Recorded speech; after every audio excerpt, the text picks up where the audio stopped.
4th state Tamil நேயர்களுக்கு வணக்கம்.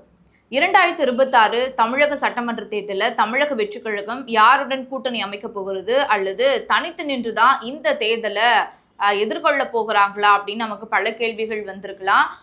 ஊடகங்கள் சித்தரிச்ச யூகங்களுக்கு இப்போ முற்றுப்புள்ளி வச்சிருக்கு தாவேகா அப்படின்னு சொல்லலாம். 234 தொகுதிகள்லையும் தாவேகா தனித்து தான் போட்டியிட போகிறது அப்படின்னு அதிகாரப்பூர்வமான தகவல் வெளியாகிருக்கு. சரி, 4 நாட்களுக்கு முன்பாக புஷி ஆனந்த் அவர்களுடைய தலைமையில 132 மாவட்ட செயலாளர்கள் கலந்து கொண்டு அவசர கூட்டம் நடைபெற்றது. இந்த கூட்டத்துல பாதி மாவட்ட செயலாளர்கள் நம்ம என்டிஏ கூட்டணியில இணையலாம் அப்படின்னு சொன்னதாக கூட தகவல் வெளியாகி இருந்தது.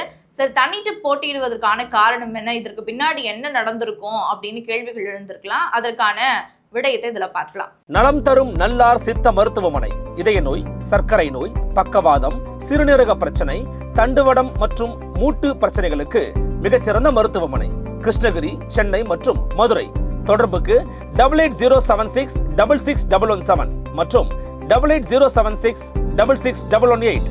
நிம்மதி ப்ராப்பர்ட்டி மேனேஜ்மெண்ட். கான்டாக்ட் 7667008999.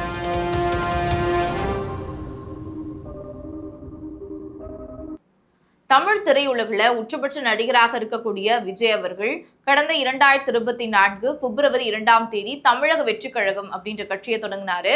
அதனுடைய நீட்சியாக அந்த கட்சியினுடைய கொடியையும் அறிமுகப்படுத்தினாரு. அந்த கட்சியினுடைய முதல் மாநில மாநாடு விழுப்புரம் மாவட்டம் விக்கிரவாண்டியில 2024 அக்டோபர் 27ஆம் தேதி நடக்குது. இந்த மாநில மாநாட்டில் எதிர்பார்க்க முடியாத அளவுக்கு லட்சக்கணக்கான தொண்டர்களும் ரசிகர்களும் இதுல திரண்டிருந்தாங்க அப்படின்னு சொல்லலாம். இதுல தான் தன்னுடைய அரசியல் எதிரி திமுக அப்படின்னும் கொள்கை எதிரி பாஜக அப்படின்னும் பிரகடனப்படுத்தியிருந்தாரு. அது மட்டும் இல்லாம ஒரு முக்கிய அறிவிப்பையும் சொல்லியிருந்தாரு. எங்களுடன் கூட்டணிக்கு வரும் கட்சிகளுக்கு ஆட்சியிலும் அதிகாரத்திலும் பங்கு தருவோம், தாவேகா அதற்கு தயாராக இருக்கிறது அப்படின்ற அறிவிப்பையும் சொல்லியிருந்தாரு. அதன் பிறகு தாவேகாவுடன் எந்த கட்சி கூட்டணியை வைக்க போகிறது அப்படின்னு பல கேள்விகள் எழுந்திருந்தது. அதுல முக்கியமா பார்த்தோம் அப்படின்னா முதல் அடி திருமாவளவன் அவர்களுக்கு தான் போகுது. விசிகா தான் தாவேகாவுடன் கூட்டணி அமைக்க போகிறது அப்படின்னு பல யூகங்கள் கிரியேட் பண்ணப்பட்டது. அதுல குறிப்பா ஒரு வருடத்திற்கு முன்பாக விகடன் அம்பேத்கர் புத்தகத்தை வெளியிட்டிருந்தாங்க. அந்த நிகழ்ச்சியில தாவேகா தலைவர் விஜய் அவர்கள் கலந்து கொண்டாரு. இந்த நிகழ்ச்சியில விசிகா தலைவர் திருமாவளவன் அவர்களும் கலந்து கொள்வதாக இருந்தது. கடைசி நேரத்துல அவர் வர முடியல.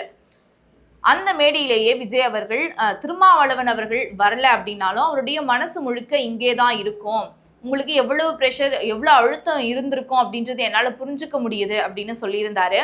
அதன் பிறகு திமுகவினுடைய அழுத்தத்தின் காரணமாகத்தான் இந்த நூல் வெளியீட்டு விழாவுக்கு திருமாவளவன் அவர்கள் வரலையோ அப்படின்னு அவர் முன்னாடி பல கேள்விகள் வைக்கப்பட்டது. சரி, தாவேகாவுடன் நீங்க கூட்டணிக்கு போவீங்களா அப்படின்னு பல முறை கேட்கப்பட்டது. இதற்கு ஓரிரு நாட்கள்ல, குறிப்பா சொன்ன ஒரு 4 நாட்கள்லயே இதற்கு முற்றுப்புள்ளி வச்சுட்டாரு. இல்ல, நாங்க தாவேகாவுடன்லாம் கூட்டணி அமைக்கல, திமுகவுடன் தான் கூட்டணியை நீட்டிக்க போறோம் அப்படின்னு சொல்லியிருந்தாரு. அடுத்ததாக திமுக கூட்டணியில அங்கம் வகிக்கக்கூடிய காங்கிரஸ் கட்சி தாவேகாவுடன் கூட்டணி அமைக்க போகிறது. அடிமட்ட தொண்டர் வரைக்கும் இதை தான் நினைக்கிறாங்க.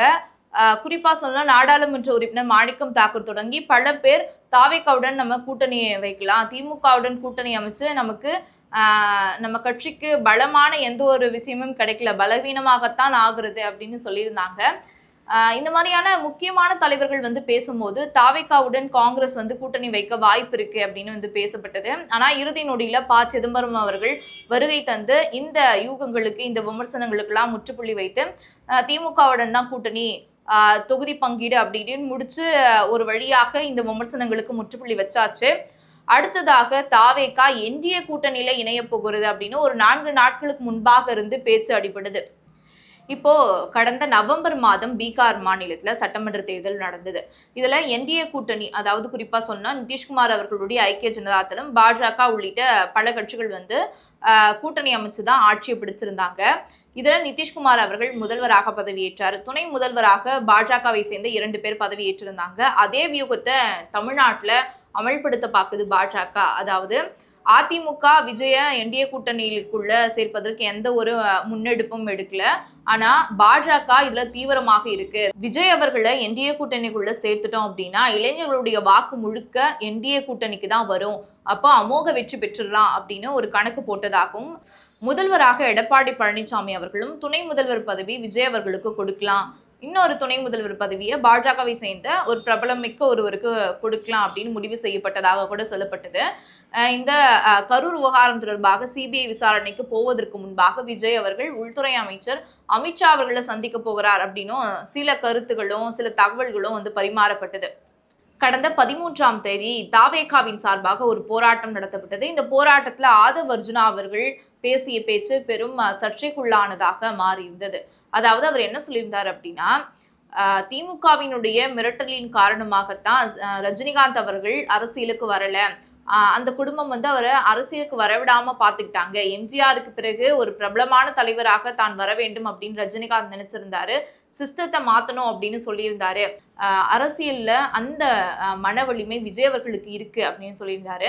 இப்படி ரஜினிகாந்த் அவர்கள் மீது இந்த கருத்தை தெரிவிச்சதுனால ரஜினி ரசிகர்கள் பெரும் கோபமடைந்து ஆதவ் அர்ஜுனாவுக்கு எதிராக போஸ்டர்கள்லாம் ஒட்டியிருந்ததை நம்மளால பார்க்க முடிந்தது. இந்த கருத்துக்கு எதிர்ப்பு தெரிவிக்கும் வகையில திருமாவளவன் அவர்கள் பிரஸ் மீட்ல என்ன சொல்லியிருந்தார் அப்படின்னா, ரஜினிகாந்த் அவர்களுடைய ஆளுமையை கொச்சப்படுத்தும் விமர்சனமாகத்தான் நான் இதை பார்க்கிறேன் அப்படின்னு சொல்லியிருந்தாரு. இந்த ஒரு 3 நாட்களுக்கு பிறகுதான் என்டிஏ கூட்டணியில் இருக்கக்கூடிய தலைவர்கள் வந்து இந்த கருத்துக்கு விமர்சனத்தை வச்சிருந்தாங்க அப்படின்னு சொல்லலாம். 13ஆம் தேதிக்கு அடுத்த நாள்ல 14ஆம் தேதி புஷி ஆனந்த் அவர்கள் தலைமையில தாவேகாவின் சார்பாக அவசரமாக ஒரு மாவட்ட செயலாளர் கூட்டம் நடத்தப்படுது. இந்த மாவட்ட செயலாளர்கள் கூட்டத்துல தாவேகா என்டிஏ கூட்டணிக்குள்ள போலாமா, உங்களுக்கு விருப்பம் இருக்கிறதா, எத்தனை பேருக்கு விருப்பம் இருக்கு அப்படின்னு கருத்து கேட்பு நடந்ததாக சொல்லப்பட்டது. இதுல 132 மாவட்ட செயலாளர்கள் கலந்து கொண்டதாகவும், பாதி பேர் என்டிஏ கூட்டணிக்குள்ள நம்ம போகலாம், இதுதான் நம்மளுடைய அரசியல் வாழ்க்கைக்கு நல்லது அப்படின்னு சொன்னதாக கூட தகவல் வெளியாகி இருந்தது. இப்போ அடுத்த நாள் 14ஆம் தேதி மாவட்ட செயலாளர்கள் கூட்டம் நடக்குது. 15, 16 இந்த 3 நாட்களும் என்டிஏ கூட்டணியில் இருக்கக்கூடிய முக்கிய தலைவர்கள் எந்த கண்டனத்தையும் வெளிப்படையாக சொல்லலை. இது குறித்தான கருத்தையும் வந்து சமூக வலைத்தளங்கள்ல கூட வெளியிடலை அப்படின்னு சொல்லலாம்.